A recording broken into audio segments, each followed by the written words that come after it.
बोलिए श्री कृष्ण कन्हैया लाल की जय।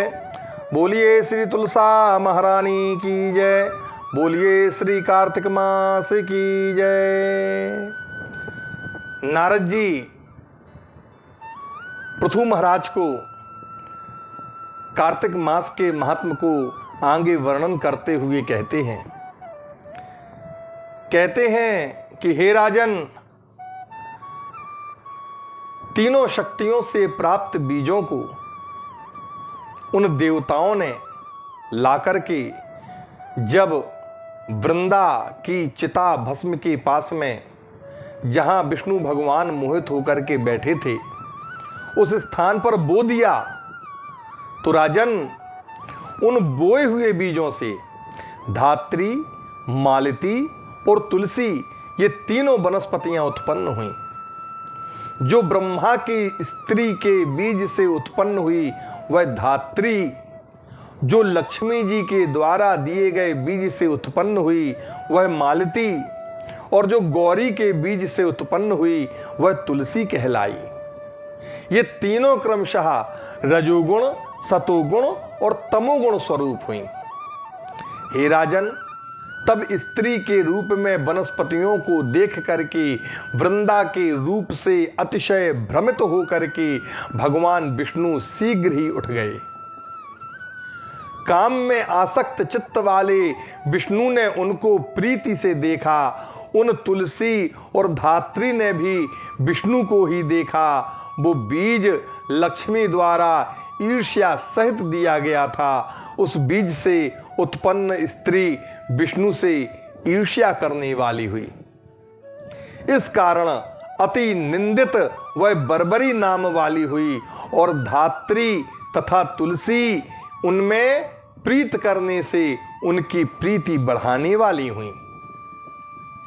तदनंतर दुख भूल चुके देवताओं से नमस्कृत विष्णु भगवान प्रसन्न होकर के उन दोनों समेत वैकुंठ भवन को चले गए। इसी से कार्तिक के उद्यापन के समय तुलसी के मूल के निकट विष्णु भगवान की पूजा की जाती है और वह विष्णु भगवान की प्रीति को बढ़ाने वाली कही गई है। हे राजन, जिसके घर में तुलसी वन स्थित रहता है उसका घर तीर्थ रूप होता है, उसमें यमदूत नहीं जाते हैं। सब पापों को दूर करने वाले और समस्त कामनाओं को पूरा करने वाले तुलसी के वन को जो पुरुष लगाते हैं वे श्रेष्ठ मनुष्य यमराज का दर्शन नहीं करते। नर्मदा नदी का दर्शन, गंगा जी का स्नान और तुलसी के वन का संसर्ग, ये तीनों समान पुण्य वाले कहे गए हैं। तुलसी लगाने, पालने, सींचने और दर्शन से मनुष्य की वाणी, मन और काया ये इकट्ठे किए हुए पापों को तुलसी माता जला देती हैं। जो पुरुष तुलसी की मंजरी से विष्णु भगवान का तथा शिव भगवान का पूजन करते हैं वे गर्भ रूप घर में कभी नहीं आते हैं और निसंदेह उनकी मुक्ति हो जाया करती है। पुष्कर आदिक तीर्थ और गंगा आदिक नदी और वासुदेव आदिक देवता तुलसी दल में वास करते हैं। तुलसी के मूल की मृत्तिका जिसके अंग में लगी रहती है, ऐसे पुरुष की ओर सैकड़ों पापों से युक्त होने पर भी यमराज ताकने में समर्थ नहीं होते हैं। नारद जी बोले कि हे राजन, वह विष्णु के समीप पहुंच जाता है, यह बात सत्य है। जो लोग तुलसी काष्ठ का चंदन धारण करते हैं उनकी देह को पाप स्पर्श नहीं करता है। हे राजन, जहां जहां तुलसी के वृक्ष की छाया हो वहां वहां श्राद्ध करना चाहिए, क्योंकि वहां पितरों को दिया हुआ श्राद्ध अक्षय हो जाया करता है। हे राजन, आंवले की छाया में जो पिंडदान करते हैं उनके पितर नरक में रह करके भी तृप्त रहते हैं।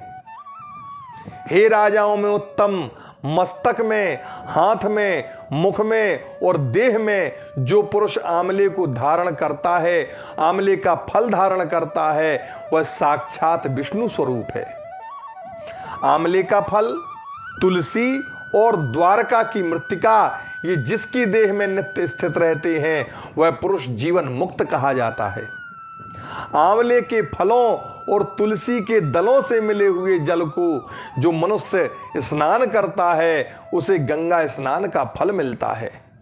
जो मनुष्य आंवले के पत्तों या फलों से देवताओं का पूजन करते हैं वे स्वर्ण, मणि और मोतियों के समूह से किए गए पूजन के फलों को प्राप्त करते हैं। तीर्थ, मुनीश्वर और देवता कार्तिक में तुला राशि में सूर्य के समय सदा धात्री के आश्रय में स्थित होते हैं।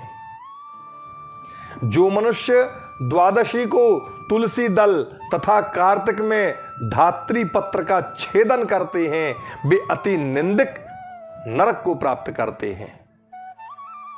जो कार्तिक के महीने में आंवले के वृक्ष के नीचे बैठ करके अन्न का भोजन करते हैं उनका अन्न के संसर्ग से उत्पन्न 1 वर्ष पर्यंत का पाप नष्ट हो जाता है।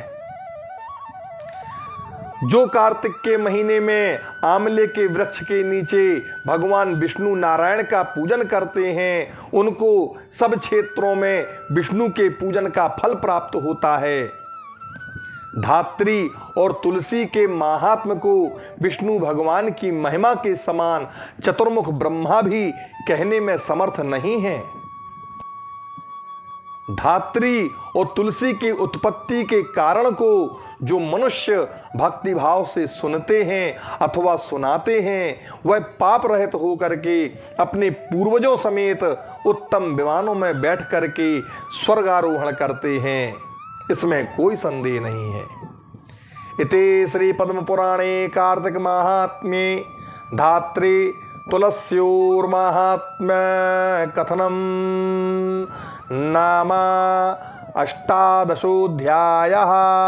बोलिए वृंदावन बिहारी लाल की जय, बोलिए तुलसी महारानी की जय, बोलिए कार्तिक मास की जय।